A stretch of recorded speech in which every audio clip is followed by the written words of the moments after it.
Hello dear student, आज हम class 6 का मैथ स्टार्ट करने वाले हैं। क्लास 6 का मैथ आप इसमें इंग्लिश मीडियम और हिंदी मीडियम दोनों क्लास के बच्चे आसानी से पढ़ सकते हैं। इसमें मैं हर टर्म्स में या फिर जो भी हमारा टॉपिक रहेगा या जो भी शब्द का प्रयोग हम करेंगे उसमें हिंदी और इंग्लिश उसको दोनों के बारे में हम आपको बताएंगे। और इस क्लास को आप बहुत ही ध्यानपूर्वक देखिएगा। ये सबसे बेसिक होता है क्लास 6 के बच्चों के लिए। तो बच्चा लोग आप लोग बहुत ध्यान से देखिए इसको कि हम आसानी से सरल शब्दों में या फिर इजी वे से कैसे हम इस 6 क्लास के मैथ को पढ़ सकते हैं।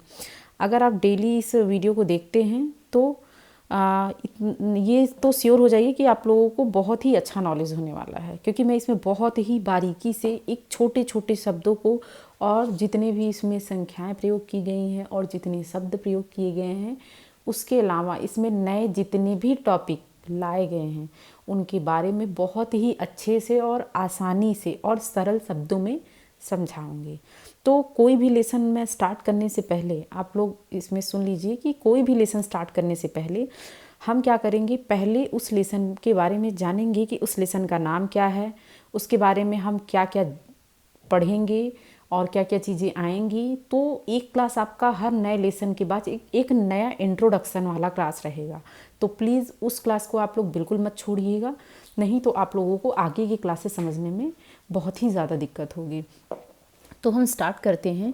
इसमें जो हमारा पहला चैप्टर है, ये हमारा पहला चैप्टर है जिसको बोला गया है अध्याय 1। अध्याय 1 का जो पहला चैप्टर है इसमें क्या दिया है कि अपनी संख्याओं की जानकारी। मतलब क्या है कि नॉलेज, अपनी संख्याओं की जानकारी। तो इसमें हम क्या करेंगे, ये जो हमारा लेसन है इसमें इंग्लिश मीडियम वाले भी आसानी से पढ़ सकते हैं। तो ये हो जाएगा numbers of your own knowledge. तो जो भी आप नंबर्स यूज़ करते हैं डेली लाइफ में, क्या है, कैसे है, उनको किस तरीके से यूज़ करते हैं। तो जो मैथ होता है वो आप डेली लाइफ की ही चीज़ों से आप आसानी से सीख सकते हैं। तो इसमें कुछ चीज़ें दे दी गई हैं, जैसे इसमें दिया हुआ है, मैं देख रही हूँ इसमें बोला है संख्याओं की तुलना। ठीक है, तो संख्याओं की तुलना में क्या बताया गया है, संख्याओं की तुलना का मतलब ये होता है कि कोई भी नंबर्स है तो नंबर्स का कंपैरिजन हम कैसे करेंगे।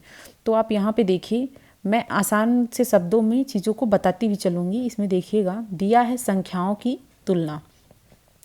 संख्याओं की तुलना का मतलब क्या होता है, comparison of numbers. Comparison of numbers इसका मतलब क्या है कि अगर हम किसी भी नंबर्स की बात करें या कोई भी संख्या हमारी दे दी गई है तो उस संख्या में हमें तुलना करना। जैसे क्या होता है कि आप लोग अगर स्कूल जाते हैं तो स्कूल में क्या होता है, हम दो बच्चे आपस में खड़े रहते हैं। ठीक है, तो दो बच्चों में ये होता है कि दोनों बच्चों का रिजल्ट तुरंत आया ही रहता है। तो उसमें मान ले रहे हैं कि कोई भी एक लड़का है ए और एक कोई भी लड़की या लड़का दूसरा है वो बी है। अब इन दोनों का रिजल्ट आ गया है, इन दोनों का रिजल्ट आया है, तो हम क्या देख रहे हैं कि जो पहला वाला है इसका रिजल्ट हमारा देख रहे हैं कि 100 में से इसको 65 या 100 में से इसको 65 मार्क्स मिले हुए हैं और जो बी वाला है इसे 45 मार्क्स मिले हुए हैं। ठीक है, तो होता क्या है कि हम क्या कर रहे हैं, कंपैरिजन ऑफ नंबर्स। तो जो इनके मार्क्स मिले हुए हैं या जो इनके नंबर्स मिले हुए हैं, जो स्कूल में इनको संख्याएं या जो भी इनको नंबर मिले हुए हैं, उन नंबर का एक दूसरे से तुलना करना कि हाँ बी वाला क्या बोलेगा कि तुम्हारा तो बहुत ज़्यादा है तो इसका कितना हो जाएगा 65, जबकि बी वाले को ए वाला क्या बोलेगा, देखो तुम्हारा मेरे से कितना कम नंबर है, मतलब मैं तुमसे ज़्यादा मार्क्स ले आया हूँ। तो बी वाला क्या कहेगा कि हाँ तुम्हारा कितना ज़्यादा है। तो इसमें हम संख्याओं की तुलना या कंपैरिजन ऑफ नंबर्स में इसमें आसानी से हम ध्यान देंगे कि ये 65 हमारा बड़ा होगा या फिर मोर होगा और 45 हमारा लेस होगा। ठीक है, अब इसमें मैं कुछ नंबर्स की बात कर रही हूँ। जैसे इसमें दिया है 92, 392 और इसके बाद दिया है 4456। फिर क्या है आगे, इसमें देखिए 89,742। इसको आप हिंदी में भी 92, 392, 4,456, 89,742। ठीक है, अब इसमें बोला है कि सबसे बड़ी संख्या, तो सबसे बड़ी संख्या हमारी क्या हो जाएगी, 89,742 हमारी बड़ी संख्या हो जाएगी। रीज़न क्या है कि अगर हमें कोई भी संख्याएं देखने के बाद या फिर बहुत बड़ी बड़ी संख्याएं दे दी गई हैं और उसमें बड़ी और छोटी की बात कर रहा है, तो आप सबसे पहले क्या करेंगे, उसमें चेक करेंगे कि सबसे ज़्यादा नंबर्स किस में यूज़ किए गए हैं। तो देखिए इसमें 1 2 दो ही नंबर्स यूज़ किए गए हैं, इसमें 1 2 3 3 ही है।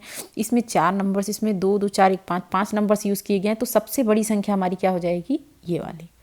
ठीक है, अब क्या है, अगर हम सबसे छोटी की बात करें तो सबसे छोटी संख्या हमारी 92 होगी। अब क्या है, आगे क्या देखेंगे, आगे भी कुछ नंबर्स का कंपैरिजन किया गया है। अभी तो इसमें क्या था, अलग अलग संख्याएं दे दी गई थी या अलग अलग नंबर्स थे, जैसे इसमें 2 डिजिट के थे, इसमें 3 डिजिट के थे, इसमें 4 डिजिट के थे, इसमें 5 डिजिट के थे। आप इसमें देखेंगे तो इसमें क्या है, सेम डिजिट दिया गया है। कितना, इसमें देखेंगे तो 4 digit 4 digit 4 digit 4 digit 4 digit. ठीक है, अब 4 डिजिट के हमारे कितने नंबर्स हैं, टोटल 5 नंबर्स दे रखे हैं। अब इस 5 नंबर्स में पता करना है कि सबसे बड़ा नंबर्स कौन सा है या सबसे बड़ी संख्या कौन सी है। तो उसको निकालने के लिए हम क्या करेंगे, सबसे पहले हम चेक करेंगे। तो चेक करने का एक ही तरीका है कि जो हमारा नंबर का, जो भी हमारा यहाँ पे नंबर दिया गया है, उस नंबर में जो सबसे पहला डिजिट है, सबसे पहले हम उसको चेक करेंगे। तो देख रहे हैं इसमें 1 है, इसमें 1 है, इसमें 9 है, इसमें 9 है, इसमें 9 है। ठीक है, तो जो सबसे कम वाला है उसे हम कट कर दे रहे हैं, ये बड़ा नहीं होगा। ठीक है, तो अब इन दोनों से तो हमारा काम खत्म हो चुका। अब हम इन तीनों की बात कर रहे हैं, इसमें भी 9 है, इसमें भी 9 है, इसमें भी 9 है।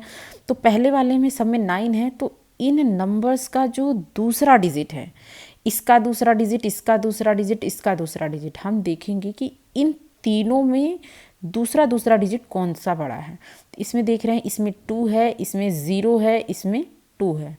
तो अब देख रहे हैं ये 2 है, ये 2 है, लेकिन ये 0 है, मतलब इन दोनों से ये नंबर हमारा छोटा है, तो इसे हम कट कर देंगे। ठीक है, अब क्या है, बचा क्या है, 9201 9210। अब 92 तो यहाँ पे भी है, तो ऐसे तो लग रहा है दोनों ही बड़े होंगे, लेकिन अब हम क्या करेंगे, बाकी के दो नंबर से कंपैरिजन करेंगे।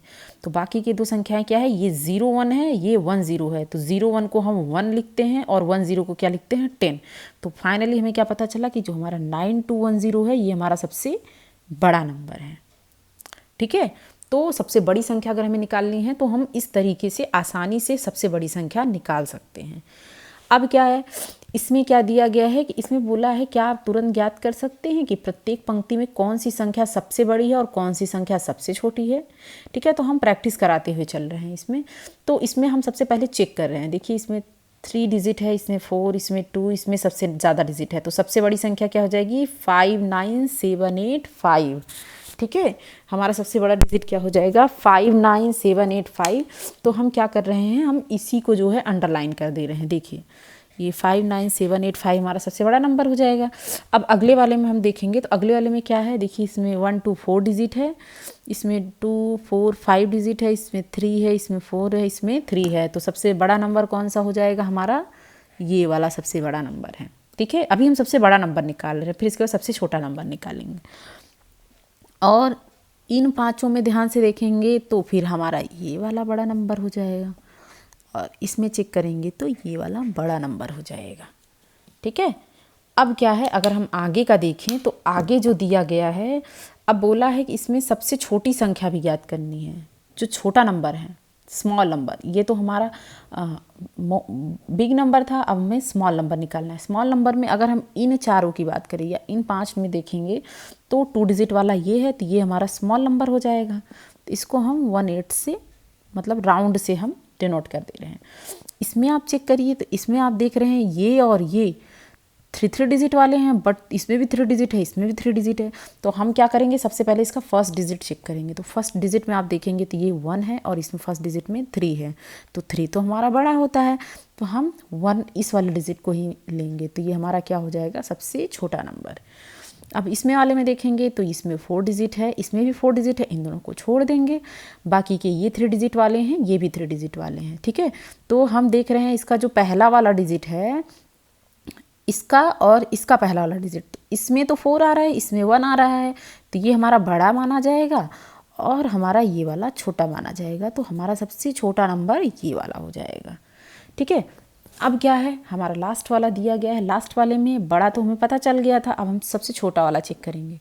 इसमें 4 डिजिट है, इसमें भी 4 डिजिट, इसमें भी 4 डिजिट, तो लास्ट में हमारा बचा है 3 डिजिट वाला, तो ये हमारा सबसे छोटा नंबर होगा। ठीक है, तो यहाँ तक आप लोग को बहुत अच्छे से समझ में आ गया होगा कि अगर हमें सबसे बड़ा नंबर और सबसे छोटा नंबर निकालना है तो हम डिजिट से काउंटिंग करके आसानी से निकाल सकते हैं। तो आप लोगों को बहुत अच्छे से समझ में आ गया होगा। बाकी का हम आगे के एक्सरसाइज जो रहेंगे उसको जब सॉल्व कराने लगेंगे तो उसमें आप लोग को प्रैक्टिस बहुत अच्छे से हो जाएगी। ठीक है, अब हम आगे का देख रहे हैं। अब इसमें क्या है कि बहुत सारी चीज़ें दी गई हैं प्रैक्टिस के लिए ही, तो प्रैक्टिस के लिए दे दी गई हैं तो हम इसको प्रैक्टिस कर लेते हैं। ठीक है, ताकि आप लोगों का कॉन्सेप्ट बहुत ही ज़्यादा अच्छा हो जाएगा। अब इसमें क्या दिया गया है, प्रत्येक समूह में सबसे बड़ी और सबसे छोटी संख्याएं ज्ञात कीजिए। सेम वही चीज़, तो आप लोग इसमें ध्यान से देखिए। अगर हम सबसे बड़ी की बात करें तो इसमें क्या है, हमारा दिया है, देख रहे हैं इसमें 4 नंबर दिए हैं, 4 डिजिट, इसमें देखिए 4 डिजिट 4 डिजिट 4 डिजिट 4 डिजिट। ठीक है, सब में 4 4 डिजिट दिया गया है। तो